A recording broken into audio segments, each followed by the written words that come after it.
Okay, so I'm delighted and very excited to be here today for two reasons. Firstly, this is the first time speaking at Hack in Paris, so I'd like to thank the Hack in Paris team for the opportunity today. And secondly, I'm going to be discussing, for the opportunity to demonstrate and also share with you for the first time here today, a new Windows defense evasion technique which has been discovered by McAfee ATR. Who here is familiar with process manipulation such as process injection? Yeah, got a few hands. Process hollowing? Yeah. Process doppelganging?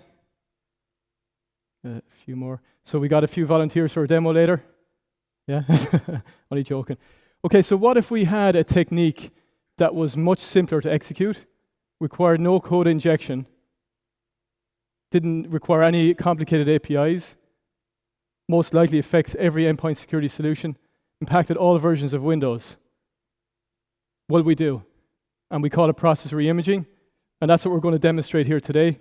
And we're also going to talk about some of the mitigations and how you can protect yourself. So if you cast your minds back to April, May 2018, does that resonate with anybody from a ransomware perspective? So it was roughly 5 months after Process Doppelganging was disclosed at Black Hat, it became weaponized with SynAck ransomware. At that time, myself and an ATR teammate, Eoin Ryan, were analyzing SynAck ransomware in the lab. And what we discovered was it was using process doppelganging, but if you blocked doppelganging, it would fall back to process hollowing. Okay, so at this point you may be asking, well, what is the relevance and what is the importance here today, and why does it matter, process reimaging? Well, if process doppelganging was weaponized only 5 months after being disclosed, there's a high likelihood this is going to be weaponized also. And I think you're really all going to be amazed how simple this is to execute. Albeit pretty complicated under the hood, and we'll go through some of the kernel drivers or the kernel APIs and how it works, but it is relatively simple to execute. So later on, we're going to do a live demo, and we're going to show how we can bypass Windows Defender with process reimaging. The reason we use Windows Defender is because process reimaging impacts all versions of Windows, and Windows Defender is the default security solution on Windows. Now, I just want to clarify before we get into the presentation. When we speak about Windows Defender, it's explicitly in relation to process reimaging. We're making no reference to Windows Defender's ability to detect or protect against process hollowing or process doppelganging. So before we kind of get into the detail, I'd like to get some attribution done. So myself, I did all the reverse engineering, understand what was actually happening under the hood, root cause, and also the impact and the technical analysis. And then Steve Herndon, who was one of our kernel developers, he did some of the proof concept code, and he also designed a fix for this. And Cedric Cochin, who maybe a lot of people here today know, he's a Parisian living in Hillsborough in Portland. Cedric actually discovered the technique and how to execute it. And then Steve Pavolny, who's the head of vulnerability research for McAfee ATR, or Advanced Threat Research. Steve handled all the communications and the disclosure process. So just a little bit about myself and who I am. So I go by the name W3Night on Twitter, probably connected with a few people here. I've been working in technology for about 20 years or so. The first 10 years I worked as an electronic engineer across the semiconductor and also across the medical device industry. And during that time, I worked across hardware and software. And then about 10 years ago, I moved into security. And since then, I've worked across product security, IT security, as an individual contributor, team lead, and a manager. And that's given me kind of really good perspective before moving into a security research role within McAfee ATR. So over the next 40 minutes or so, we're going to discuss an overview of what process reimaging is. Then we'll talk about the AV scanners and how they relate to process reimaging. We'll talk about the Mitre Att&ck framework and defense evasion. And then, hypothetically, what would process reimaging look like if it was weaponized by SynAck ransomware? And then we'll get into a bit more detail under the hood, what's happening with the kernel APIs that are exposed by NTDLL, and why this is actually happening, and why we can do this technique. And then we will finish off with a live demo. Demo God's permitting, but hopefully that all goes well, and I'm sure it will. And I think you'll really see how simple this technique is, but very impactful. And then we'll finish up with some impact and protection mitigations. So Microsoft did give an update for this in the June cumulative update. but it only resolves a small piece of this bypass, and it only it mitigates it for Windows Defender. It doesn't fix it at the operating system level. So we'll talk about that later on. So to give an overview of what process reimaging is exactly, it's exactly what the name says. It takes a process and it reimages it, and associates the process with a different file on disk. And if you think about an endpoint security solution, why does that matter? Well, there's generally two use cases where an operating system will depend, an endpoint security solution will depend on an operating system. It will depend on it to verify whether an executing process has any malicious files associated with it on disk, but it may also look to verify whether that process can be trusted. If it's signed by, for example, Microsoft, or wherever the case may be, and is trusted to call into its infrastructure. So they're generally the two use cases. Now, I do want to highlight here as well that process reimaging targets non-EDR type security solutions. So with EDR type solutions, if they're configured correctly, they can trace processes and can detect this. So this would target specifically consumers and people who do not have EDR, such as small, medium enterprises. As I mentioned, it's equivalent in impact to process hollowing and process doppelganging. And it's highly likely that every endpoint security solution is vulnerable to this, because they're going to be dependent on these APIs. Okay. One last thing I wanted to say on this is that what's really important here is that once this process gets executing and we reimage it, then until there's a signature update, or even after a signature update, you need to do a full scan or a reboot to detect this. So we talk about AV scanners. So on the left-hand side here, you can see this is the general flow for a process getting created on Windows. And when an AV engine is active, it will scan a file for malicious code at file create, at section create, and image load. Once it has a signature, it will detect a malicious file. Now, if it doesn't have a signature, it will not detect at those points. And at that stage, the process will execute, and then the endpoint security solution becomes dependent on the operating system APIs to verify the attributes of that process. And what I mean by the attributes is that whether that process has malicious files and disk associated with it. So just to define process reimaging exactly what it is. So the Windows kernel APIs return stale and inconsistent file object paths, which enable an adversary to bypass Windows operating system process attribute verification. And right now, there's actually no documented way to securely identify the files associated with a process on disk in Windows. So when we talk about the Mitre Att&ck framework and the different domains within it, the Mitre Att&ck framework is a post-exploitation enumeration techniques which are used by real-world adversaries on Windows, Linux, and Mac. And once an adversary gets code execution on the box, they'll obviously want to evade detection using defensive evasion techniques such as process hollowing and doppelganging, and now process reimaging. Do we have any Game of Thrones fans here today? Yeah, everybody happy with the last season? Or maybe I shouldn't ask that question. But everybody trust this guy here? Yeah. So he's Irish, but I still don't trust him. So Sansa depended on this guy, and she trusted him, but she wasn't completely blind to him, right? And any Game of Thrones fans know how that ended up in the finish. The reason I show this is because I've mentored a lot of product engineers and security engineers, and one of the first things I always say, when you're looking at a system, you got to understand the security model. How does it work? What are the main dependencies? How can you break that system? What does it really depend on that may be in or out of your control? And if you think about the endpoint security solutions, just wrong button there. If you think about the endpoint security solutions, they place inherent trust in the operating system for capabilities such as digital signature verification and also for process attribute verification. So some time back, the team at SpectreOps subverted the Windows operating system for digital signature verification. And similarly, what we've done in ATR is we now subvert the operating system for process attribute verification with process reimaging.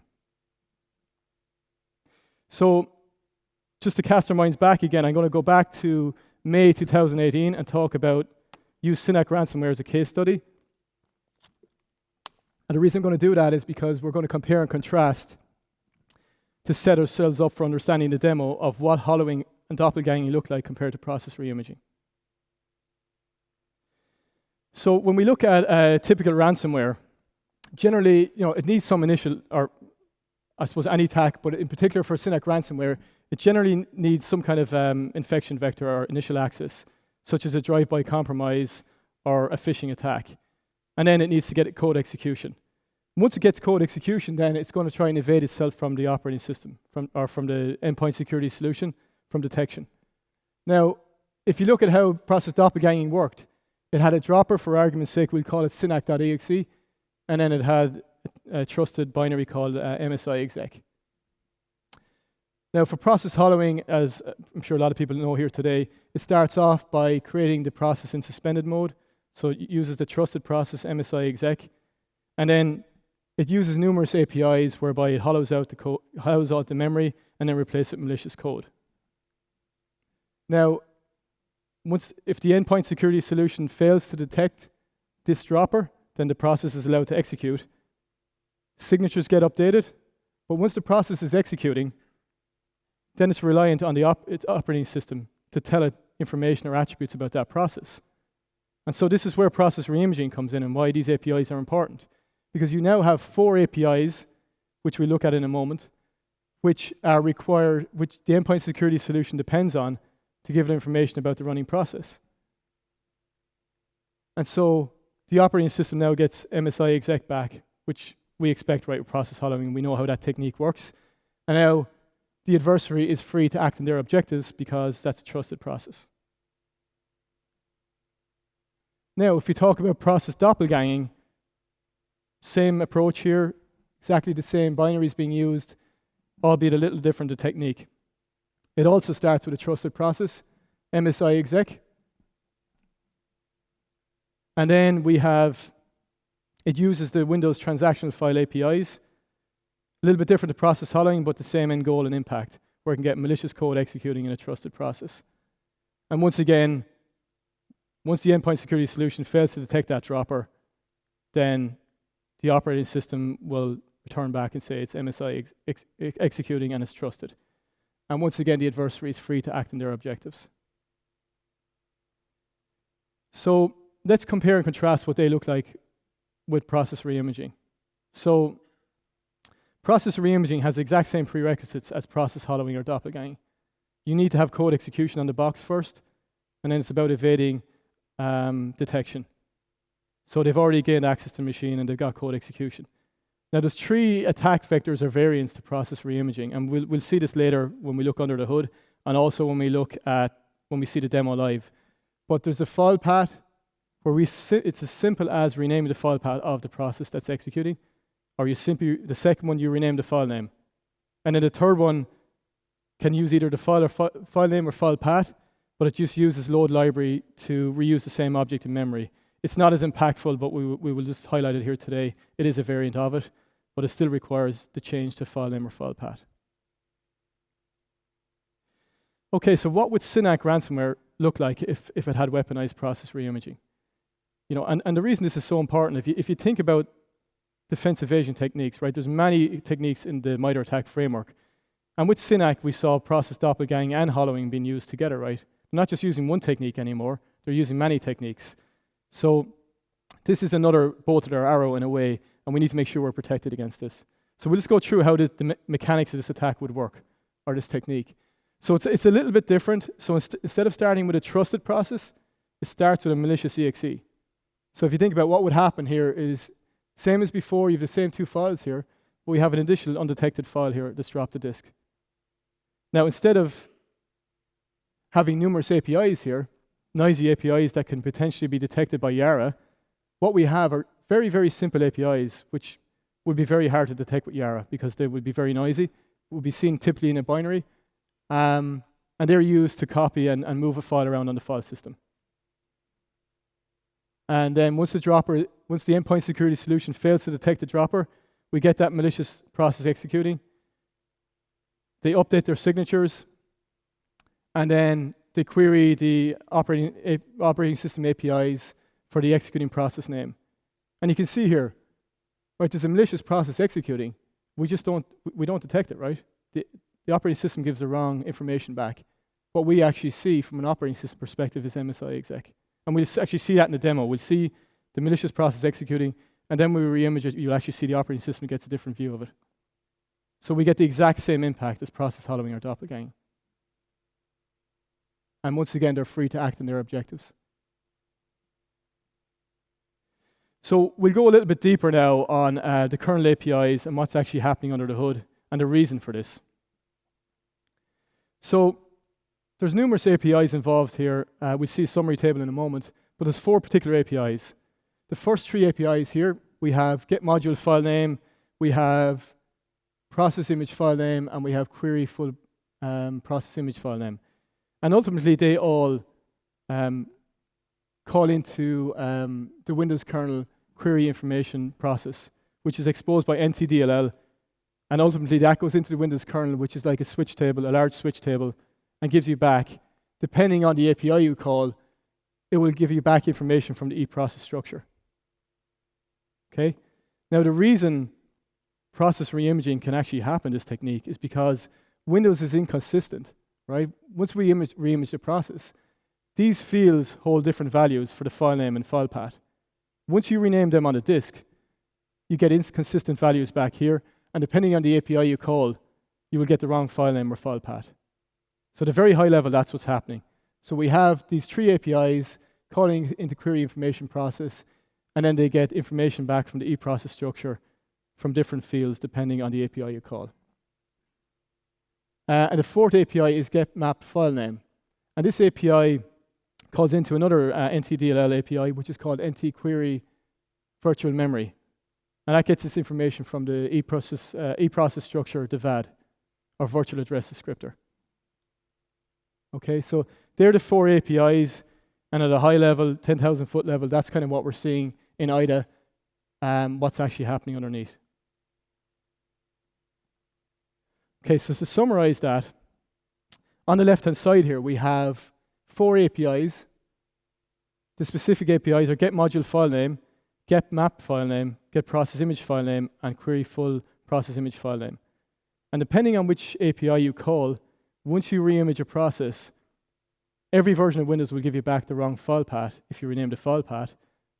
But any version less than Windows 10, depending on which one you use, will give you the wrong file name. Okay, and one thing to note here is, sorry, if I just go back one slide, on Windows 10, a new field was added to the eProcess structure, and it's the image file pointer field. So in Windows 10, if you call the right API, this field here will always give you the right file name when you rename it. But for some reason, Windows Defender does not use it. So even though they have the capability in Windows 10, they don't use it. And they get the wrong file name back. So we'll see more on that later. So as I said, this is a summary table. And you can see here what we summarize is the APIs, the NTDLL API they call, and then the offset fields within the eProcess structure, whether they get the file name or file path. And you can see here on Windows 10, depending on if you use these 3 APIs, you always get the right file name, but you'll always get the wrong file path.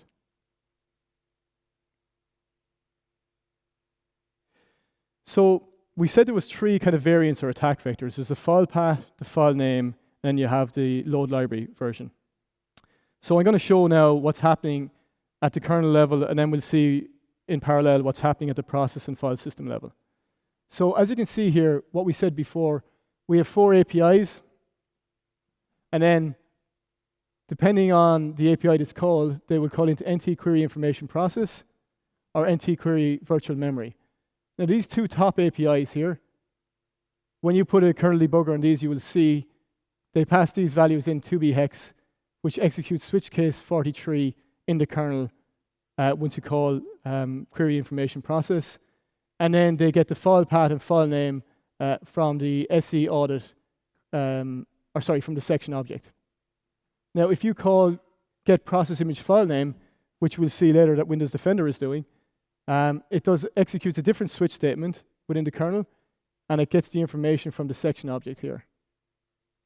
And then the get map file name, it actually gets it from the VAD here. So all these fields are within the eProcess structure, but depending whether a process has been reimaged or not, which we'll see later, these will actually give you inconsistent results. So this is the data structure side, and this is the logic flow here. And how did the user mode APIs connect to the kernel APIs and then to the actual eProcess structure. So if we want to talk through the sequence of actually what happens from creating a process, what happens on disk, and then what's happening at the kernel level. So we will see in the demo later on that ultimately what we do is we just create a process called running phase1.exe. And so the directory running, you can make that any directory you want, and we just call it phase1.exe. That can be any exe you want. But that exe is Mimikatz. We just renamed it. So from the talk earlier today, I'm sure everybody remembers what Mimikatz is. It's a post-exploitation tool, and most endpoint security solutions should detect that. And that's the reason we're using it. And we will see Defender detect it, and then once the image has been, our process has been re-imaged, it will fail to detect it. So what we do then is we just simply rename the execution directory. So we launched our process as running phase1, which is ultimately Mimikatz. And then we renamed the path to hide running. So now what we have is, and then we copied a good exe, which is MSI exec, which you saw with the SynAck ransomware being dropped to disk. And we copied that to phase1.exe. So ultimately what we have now is we created a process with a malicious file. We renamed the directory, and then we copied a good file to where that malicious file was. So now when you scan that with Windows Defender, what happens is Windows Defender calls the API, get process image file name, and it actually returns running phase1. And running phase1 is now MSI exec.exe. And we will see that in Process Explorer with the demo later on. So ultimately, you have Mimikatz running as phase1.exe, you've renamed the location, and now Windows Defender thinks MSI exec is executing. And you can see here there's been absolutely no changes here in any of the fields in the eProcess structure. So the Windows kernel has failed to reflect the file system changes through the file control block to the eProcess fields. So that impacts all versions of Windows. So you simply rename the directory, and you can completely bypass the process attribute verification. So for Windows 10, the second variant is called file name changes. So instead of renaming the file directory, we just simply rename the file. So you can see here again, apologies. You can see here again, we launched our process running phase1, which is Mimikatz. And then instead of renaming the directory, we just renamed the file name. So we renamed the file to hidden.exe, and then we copied MSI exec, which is good exe, to phase1.exe. And then when Windows Defender runs, once again it calls the same API, and it detects phase1, not hidden.exe. So once again it gets the wrong file on disk once you rename the file. But you can actually see, as I mentioned before, Windows did put an update into Windows 10 for a new field called image file pointer, which actually does get the right file. You can see here it reflects the change. So you change the name on disk and it does reflect it, but depends on the API you call to give it the right value back. But the API that Windows Defender is using does not reference this field. It actually references section object, and so it gets the wrong file on disk. So that's for versions greater than Windows 10.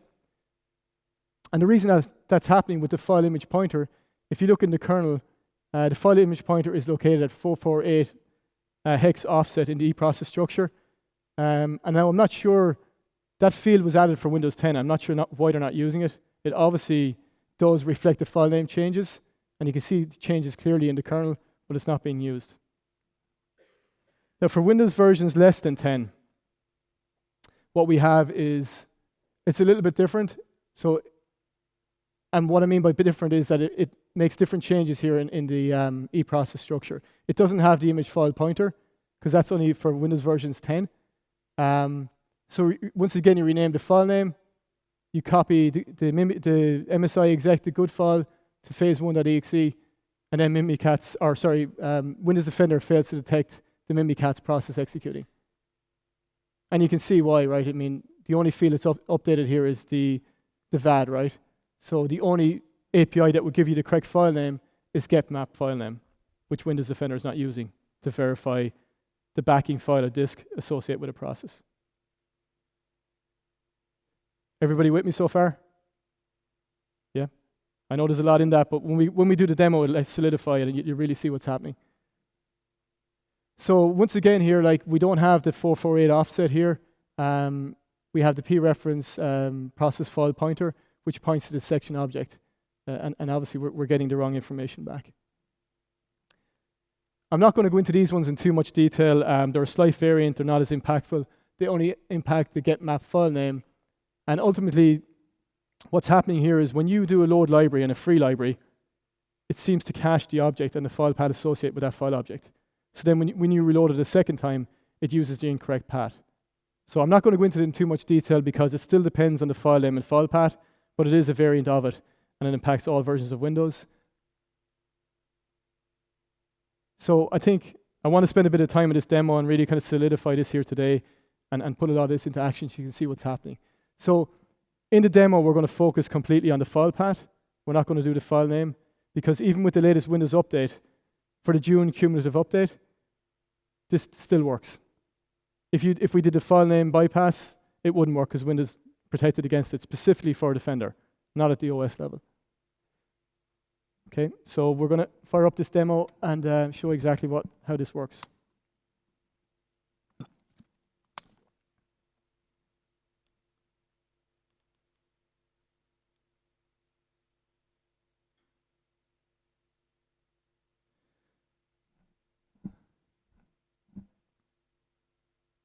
Second. Okay. Everybody see that okay? Just duplicate my laptop. So we've Windows Defender turned off here. The reason we have this turned off is we're simulating an undetected piece of malware being dropped to disk, right? We're not in the habit of releasing 0 days here, so we're just simulating what would happen in a real-world scenario where, for example, with SynAck, you got a binary which was dropped to disk, a malicious binary, and wasn't detected. So let me just show you what's happening here. So what we have in this excluded folder is bad.exe, which is mimikatz. You can see here, it's mimikatz. And then we have good.exe, which is MSI-exec. So we're just going to talk through exactly the flow we saw earlier, and then we're going to execute it. So you can see it's MSI-exec. Now, on this run here, we're not going to reimage the process. All we're simply going to do here is create a folder called running, copy mimikatz to phase1.exe and execute it. So basically, we have mimikatz running as a process called phase1.exe, and Defender should detect it. Okay, so we're just going to show what it looks like when you don't reimage the process. And if you look at the filter here for process monitor, we have a filter on running phase1.exe. So what we see is when Windows Defender scan runs, it will actually look at this location correctly for the file on disk. And then when we show the image process later, you'll see it looks in the wrong location. So let's just run this and see what happens. Sorry, just there's a couple of events on process monitor. So our filter is on Windows Defender exe and on the path where we're running phase1.exe, which is ultimately mimikatz. So process reimaging underscore file path.exe is basically just simulating a dropper, which would be used, for example, with SynAck. And node stealth just means that we're not actually going to reimage the process.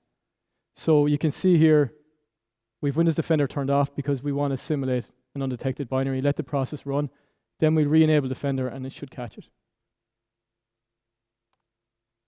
Okay, so you can see mimikatz is running there, right? Now if we pick up Process Explorer,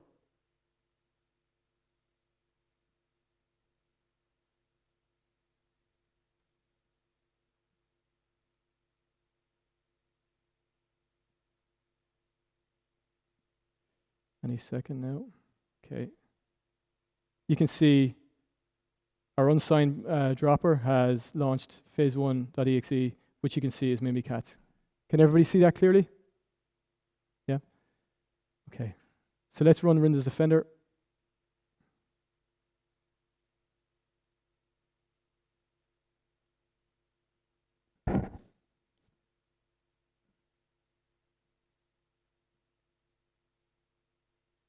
So you can see already Windows Defender has picked something up here. There may be threats in your device. And you can see the alert here. And that's what we'd expect, right? We have a malicious process running. It's phase1.exe. You can see here, we just copied Mimikatz in here and called phase1.exe. That's all we did. And that's exactly what you'd expect, right? So there's no reimaging going on there. And you can see here it detected Mimikatz. Okay? So let's just pause that and we'll go and do the process reimaging.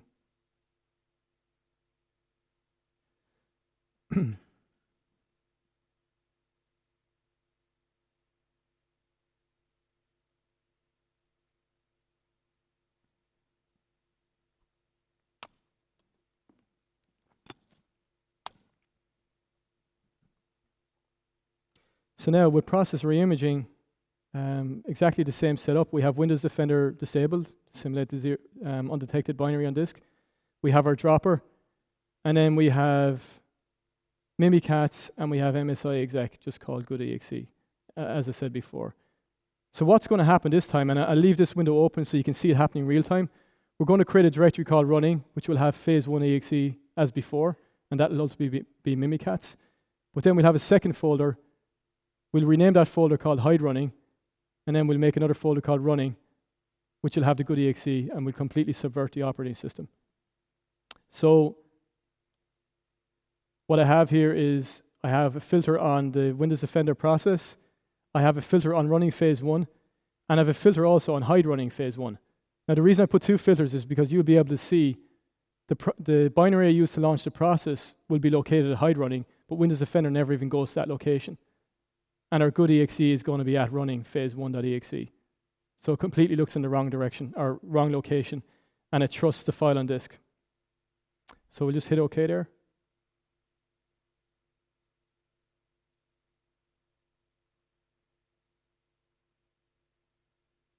Okay, so you'll see the changes happening here real time. So we started, it's just running there, it's phase1.exe, that's Mimikatz, and now we'll rename the directory. You'll see it happening now.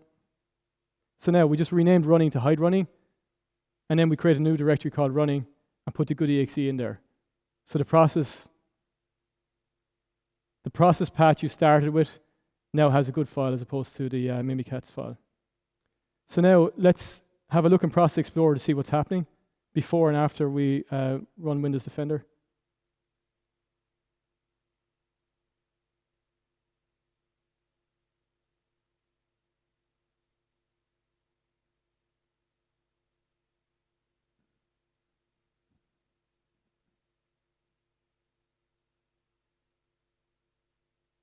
So now you can see here, that's exactly the same. We started with Mimikatz, we've reimaged the process, and now you can clearly see that's a trusted Microsoft Windows installer.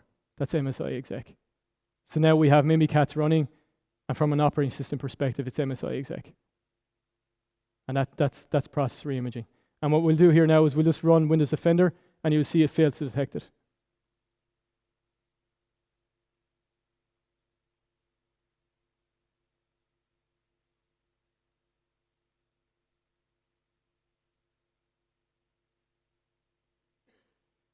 So, 1 second. So now you can see Windows has looked in the same location, running phase1.exe, but we've renamed that exe to MSI-exec. And our malicious file is running in hide running location. So you can see there's no alerts there. And I'll leave that running. We can check at the end of the presentation. You'll see it doesn't detect anything. So you can see it's already looked in that location. It's looked at its executing process. It's looked for the associated file on disk, and the file on disk you get is MSI-exec as opposed to Mimikatz. It's completely bypassed the operating system APIs. So I leave that running, and we'll see at the end that it comes back with a clean scan. Anybody any questions on that?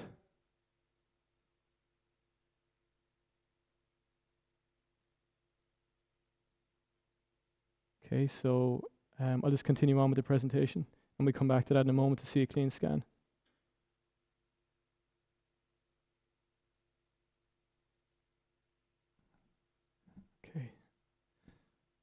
Okay, so that's the demo. Just to give a summary then of the process manipulation techniques, a recap. So we have process reimaging, a lot easier to execute, very, very simple. You can see there all we're doing is renaming a directory or a file name, that's it. There's no complex APIs or code injection involved. Excuse me. Process hollowing and process doppelganging. The difference is they start with a trusted exe, we start with a malicious exe. But ultimately the end impact is the same. They both appear as trusted processes and are allowed to evade detection and execute and dwell on the endpoint. So just to there are some pros and cons, right, to all the different techniques. From a process reimaging perspective, as I said, it's a lot easier to execute. It doesn't require code injection. Impacts all versions of Windows. There's no real API signature there from a Yara perspective, and there's no protection out there right now. Now, I suppose on a disadvantage side is you can't use it as a fileless attack, and you can't delete the file on disk once you have the process running, like process hollowing and doppelganging. You still need the malicious file on disk because it's still associated with the process. You can't delete it. Now, we'll talk about a fix that we put in ourselves, which was designed by Steve Herndon. But ultimately, if you're using EDR or memory scanning, obviously you would detect this. But for non-EDR systems, you're not going to detect this. So from an impact perspective, as I said before, there's 2 use cases. And we scored this the same as we did process doppelganging. We gave it a CVSS of 5.0, where the integrity was very high because you cannot no longer trust the process. So the 2 use cases we spoke about earlier is where you're trying to verify a remote process, whether you can trust the file associated with that on disk. And obviously you can't in this case. And then the second one is where you're trying to verify the actual trust of the process, whether that can call into your trusted infrastructure or not. Now that, depending on your endpoint security solution and the architecture, how it works, that CVSS could be a lot higher. I can't quantify that because it depends on the endpoint security architecture. So if you have an endpoint security solution and you're using any of those APIs mentioned today, it's highly likely you're vulnerable to process reimaging. So from a protection recommendations to the endpoint security vendors, what we say is that you need to track the file object. So if you remember back to the process creation steps of file create, you can get an idea at that step when the file object is created, before it's cleaned up and it's closed by the operating system. And you need to track that ID the whole way through, keep that cached. And then when you want to verify a process, you take the trust away from the operating system and you use that ID yourself to verify if the process has been reimaged or not. So the endpoint security vendor actually needs to track this unless Windows go and update the operating system. I mean, I think that's the right thing to do. Windows haven't done that, and Microsoft, I hope they do it, but right now they haven't. So we did give a number of protection recommendations to Microsoft as well. So for example, one of the things was that if you change something in the file system, that the file control block will reflect that in the process structure in the kernel. And also, one of the big things is to consolidate the APIs, right? We have 4 APIs effectively doing the same thing and getting information from different areas in the kernel. They're inconsistent, right? It needs to be more consistent. So Microsoft did make an update in the June cumulative update, as I said, but it's only a partial fix for the file name bypass, and it only mitigates Windows Defender. There was no change at the operating system level. Okay, so if you're an endpoint security solution, you know, I'm hoping Microsoft will update it at an operating system level, but if not, you're going to have to do, I think the recommendation that we propose is the right way to do that. So Windows Defender, as I showed today, that's the latest updated operating system version, is still vulnerable to the file path renaming. So even with their paths, they're still vulnerable. And that's it, right? Sinead Dina, which is Irish for that's all, folks. And we have a blog which will be released after this, which goes through this in detail. And I'm sure you can all decode that piece at the end. I'll leave that for a challenge for everybody, which I'm sure won't be much of a challenge, but you can decode that nonetheless. So thank you for your time today. And if there's any questions, I think we have another 3 minutes or so.